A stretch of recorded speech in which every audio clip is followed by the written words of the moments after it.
to never fail. All right, I'm going to use my personal examples because I feel like that's the best way I can talk about it, by using examples, anecdotes.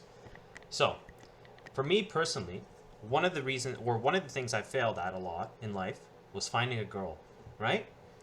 And what happened to me is when looking for a girl, I would set up these expectations like, oh, I want to find the perfect girl, right? I'm going to find this girl and she's going to be the one, right? I'm going to be set forever. I'm done, right? And that expectation, right, that pressure I put onto the scenario, right, it didn't actually let me live through the scenario. Instead, if that reality I was living in, that girl, did not meet those expectations, then it was almost like a self-fulfilling prophecy, and it just would not work out.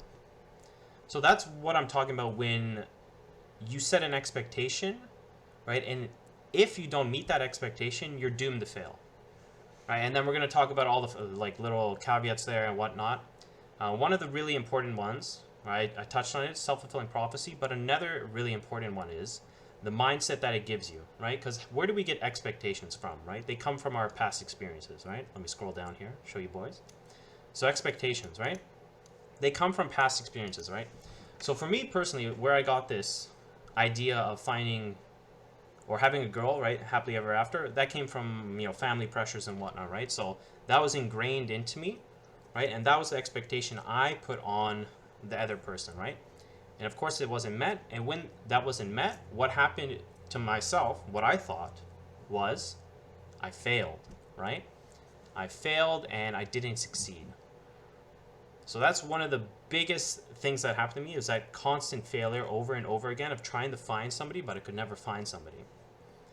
So as I failed, what I learned from my experiences of failing is that when I go into a relationship, I am doomed to fail, right? So if I go in, I already think that I'm going to fail, right? So it's just like a self-fulfilling prophecy at that point, right? Because from my past experiences, every time I tried to have a relationship, it just would not work out. And why is that? Because of the previous expectation I had beforehand, right? Of this is going to be the one. So that's where we get past experiences from, right? From, the way we're raised, from whatever, right? Life just throws you, your parents, how you're raised, the community you're in, your school, teachers, etc., whatever media you are attracted to, right, as you grow up. So that's where past experiences come from, right? And that gives you a expectation of what you're going to expect when you go into a certain scenario, right? And of course, it's, pretty helpful. Like, let's not like just disregard it like, oh, it's bad, right? Expectations are bad. It's also very helpful, right? Because this is ingrained into us. Because back in the day, fucking lions, bro, you see one of your clans members, you're like a fucking tribes person doing hunter-gatherer shit, you see one of your clans people get eaten, what are you gonna do, bro? You're gonna learn from that experience because you don't want to die, right? So when you see an experience happen, right, it came from the past, you saw somebody die in the past, and then when you encounter a tiger in the future, right, you're fucking aware, not the, fuck with it, right? Run away from it or whatever. So it's definitely a helpful trait that we have developed as humans. So failing, right? You fail, right? From my personal experience, go into a relationship. Oh, she's going to be the one, live happily ever after, etc., etc. When that doesn't happen, I fail, right? And then that gives me experience that I carry into my future relationships. And then what happens then, right? Same thing happens over and over again, because that expectation, right, and that carried weight from not having the expectation filled causes me to fail over and over and over again. All right, and then let's continue on from here. So what do we do about that? Or at least what did I do about that in my life, right? For me, it wasn't, waking up one day and like realizing, et cetera, et cetera. This was like a long, prolonged journey for me, figuring out how to understand myself, understand my mind, and how to work around it, right? So I began to let go of expectations, right? This was the biggest, most important part, right? I had to realize that I wasn't even aware that when I was going into a relationship, I had these expectations, right? I literally was not aware of it. But as I began to gain more self-awareness through this long journey, right, I began to look at different aspects of my life and realize like, oh, when I go into this situation, I can feel, right, I can see myself having this like image of what I want from the situation, right? Like, let's say I go gamble $100. Oh, I want to win, right? I want to get 200. I want to double up, right? That's my expectation, right? And once I become self-aware of that, right? And then I can almost give myself distance, because once I'm aware of it, once I can recognize it, then I can give myself distance from that expectation, right? And then just live in whatever the reality is, right? So that's where I learned to date, I guess you could say. Learn how to date any relationship, right? You have expectations, you go in. If they're not met, you know, there could be a whole lot of problems there. All right, so for me, it was setting no expectations. That's how I really did it. Once I realized that once I go into a scenario and I don't have any of this weight carried with me, I'm like, oh, I want this to happen. I want that to happen. Oh, these fantasies, these dreams, whatever, right? When I was able to just accept whatever came from that scenario, I was able to be a lot more happier. And this is where the failing part comes in, right? Because if I go in with an expectation and is not met, I fail. But if I go in with no expectation, what happens then? Whatever happens, you could look at it in a positive light or a negative light.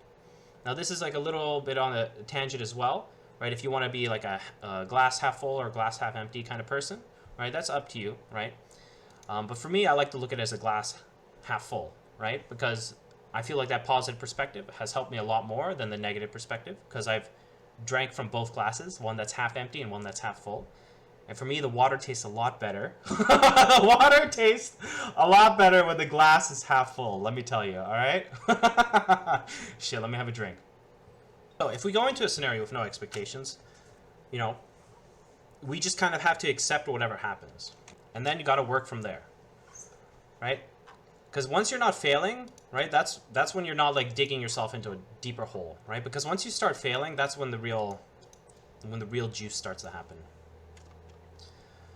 So let me see, what else did I write here?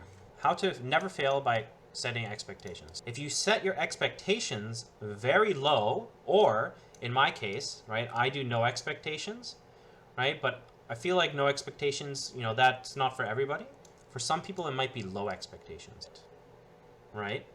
Because sometimes you might not fulfill it, right? And then you can get into the failing thing again. But if you do fulfill it and you succeed, that's going to build a positive reinforcement, right? And then you're going to be able to repeat whatever you want to do again, right? Or even better, right? This is why some people say, like, make your bed early in the morning, because you set the expectation low, right? You do something very easy, very simple, right? And you build that success, right? It's like a little snowball, right? You get that snowball rolling, right? And then you do little thing after little thing after little thing. It's all those steps, right, that lead to something big and grandiose, like whatever. Could be finding a job, could be finding a girl, finding a guy, getting your dream job, whatever. Do whatever you think will get the snowball rolling, right? And this is where you gotta like spend time with yourself, right? Because you can do all the research you want, like, oh, top 10 tricks to fucking get your life together or whatever, right? Oh, what do, you know, the billionaires do in the world? What do super athletes do in the world to be successful? What do successful people do to be successful, etc., right? But at the end of the day, right, everybody is their own unique individual, right? Nobody has gone through the same experiences as you in life, right? There's a lot of similarities, right? People can go through breakups, right? They can share that experience and whatnot. There's a lot of similarities, but your own journey through life, from the day you were born to where you are now, nobody else has lived the same life as you, right? So that makes you unique, right? And same goes with those successful people. What works for them, what they do to get the snowball rolling, is unique and works for them themselves. So when they share their tips or tricks or whatever with other people, it may work for them, but it's not a catch-all for everybody. Not everything is going to work for you, right? And that's where you got to spend time with yourself and understand yourself before you can fix yourself, right? Because if you want to fix yourself, there's also the concept there of, do you even need to be fixed, right? And that's like a whole nother can of worms to open up. But if you want to improve on yourself, right? Improve on yourself, understand yourself, right? Understand what you want to do to get the snowball rolling, right? And don't try to copy other people, right? Because sure, there might be similarities, right? Like, oh, you go through a breakup, how do you get over a breakup, right? You can find similarities there, and sometimes they will work, but it's not a catch-all, right? Do the research, right? Get more information, understand that information, and see, and maybe apply it, right? Apply it and see if it works, because who fucking knows? It might work, right? But it's up to you to at least try. And if you try with the expectation that it's going to work and it doesn't work, well, fuck. then you get back into this negative loop, right? But if you go in with no expectations, like, oh, fuck, maybe it'll work, maybe it won't. But you go in with no expectations, and then you just see what happens, right? You work from there, right? You see what happens when you go into there, and you work from what happens, right? Maybe it did work. Maybe it didn't. And if it didn't, well, nothing to lose, right? Because you had no expectation of it working. Therefore, you don't build up any negative reinforcement, and then maybe you can try something else, and maybe that will work. Also, another thing that might happen is when you set so the same thing could happen, right? You set low expectations, right? And what happens if you aren't even able to meet those low expectations, right? Then you're going to feel even worse, right? Because before, if the expectation is really high and you're not able to do it, then you're like, fuck it, I set the expectation too high, whatever, right? But if you set the expectation low and you're unable to do it, then what the fuck happens? Right, the expectation was so low, and I'm too lazy of a motherfucker to even do the low expectation activity. Right, so this is where you have to be very, very careful with the mind, because then you're going to fall into that same loop again, right? Where you get negative reinforcement because, boom, you're not able to do it because, you know, X, Y, whatever reason, right? You're too lazy, etc., etc. Or there could be a real reason, right? There could be like, oh, you know, hospital or, you know, emergency or etc., whatever, right? But you could still follow into this loop of failing and then not even be able to do it, and it's even more not dangerous, but more potent when the expectation is low, because when the expectation is low, right, and you're not even able to succeed on that, then you're kind of like, well, fuck, I'm a lazy motherfucker or whatever, right? You can fall into that loop. I definitely was in that loop as well. Right, and what does this look like, right? Because when we set an expectation, it's almost like another level to it, kind of like Inception, but with expectation. So what I'm trying to say is have expectations on your expectations, right? And this is where you can do no expectations or low expectations on your expectations. So let's go into a scenario here, right? Let's say you're going on a date, right? And you go in with no expectations or low expectations. So for me, right, I would go on a date, right, and then I would have expectations. Oh, is she the one, right? Is she gonna be the one I'm ever after, or you know what I'm saying? The one, you know, the one, right? Those are my expectations when I go into the date, right? So let's say I'm able to finally learn to have or to set low expectations or no expectations at all, right? And then what happens is if I'm not able to fulfill those, right, I could fall into this pattern of negative reinforcement. So building self-awareness of my own expectations is when I can set an expectation on having no expectations, right? And what that means is like you are almost self-aware enough to realize that you have set your expectation to be low or none, or you might not be able to actually follow through with that, right? Because sometimes life, you know, you get caught up in the moment or whatever, right? There's so many different facets that can happen, right? In life, life is truly chaos, right? Not truly, but you know, whatever. But life is crazy like that, right? Sometimes you set expectations and you're just not able to meet them, right? And then that can also lead to the fucking negative reinforcement thing, right? Because you can't even meet your own expectations, right? And this is where you have to be like self-aware, like, hey, sometimes I don't even meet my own expectations, right?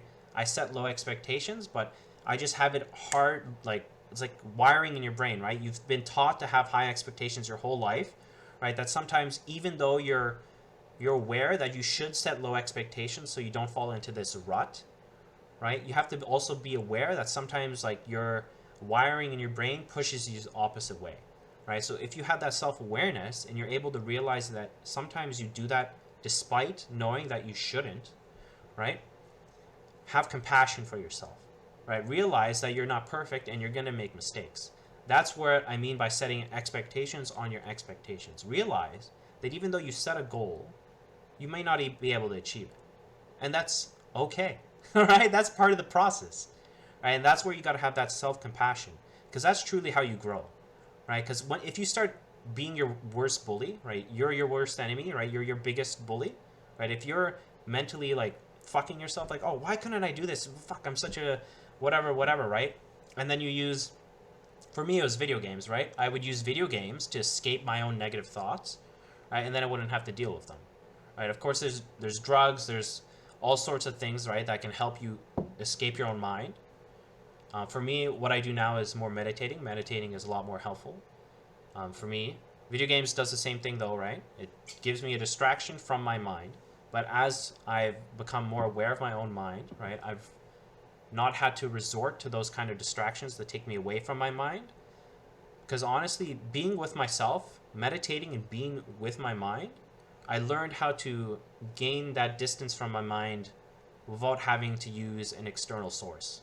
Whether that be drugs, girl, whatever distraction you may use. It's different for everybody. And for me, one of the biggest ones growing up was video games, right? And building that self-compassion, that process of understanding that you will fail, right?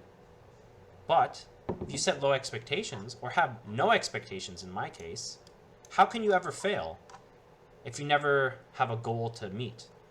Now, there is a downside to this, where if you have no expectations, right, you're just kind of living life, you're kind of cruising, no goal, you have nothing to strive towards, right? And that can definitely be one of the downsides of setting no expectations, right? So there's also that caveat that I want to mention, and that's something I had to experience myself, because I went down the path of having no expectations, and one of the things I realized when I went down that path is that I felt like I had no direction, no goal, no purpose in life. Right? But eventually I did find a purpose, right? And that's doing mental health stuff. Even though that I was able to set no expectations, I still can move in the direction I want to move without having my mind become, have this failing mindset where I have this goal, I want to do mental health stuff, right? But I'm not able to meet my own envisionment, or envisionment, is that even a word? If I'm not able to meet it, then I'm failing, right? And that was one of my biggest, probably not my biggest, but one of the bigger struggles I had to go through when, trying to do this stuff, right? And you can apply this to anything in life. For me, it's mental health. For you, it could be business, cooking, starting your own shop. I'm not able to do it perfectly, right, to what my image is, then I fail, and then I fall into this rut, and then I'm not making progress, right? But when I go in with no expectations, like what I'm doing right now, boys, right now is the perfect example, right? I just said I'm going live today at 7 p.m. and I'm going to talk about how to never fail. I don't know if you can read that, but I wrote it on a little post note. How to never fail by setting expectations. I had no fucking clue what I was going to do today, boys. I had no fucking clue. But here we are, right? I'm doing something. Even though it may not be what I envisioned to be perfect, right? Because with a girl, right? Oh, happily ever after. Oh, I want to do this mental health stuff. Oh, I want to be set for life. I don't want to have to work again. Don't worry about money, right? But that may not happen, right? That was an expectation I carried with me as I went into this goal of mine. And when I didn't succeed in that, I fell into that negative reinforcement schedule, and then I would stop trying, right? I would distract myself with video games, whatever, right? Just not focus on the thing. But here I am doing it with no expectation of what's going to come from it.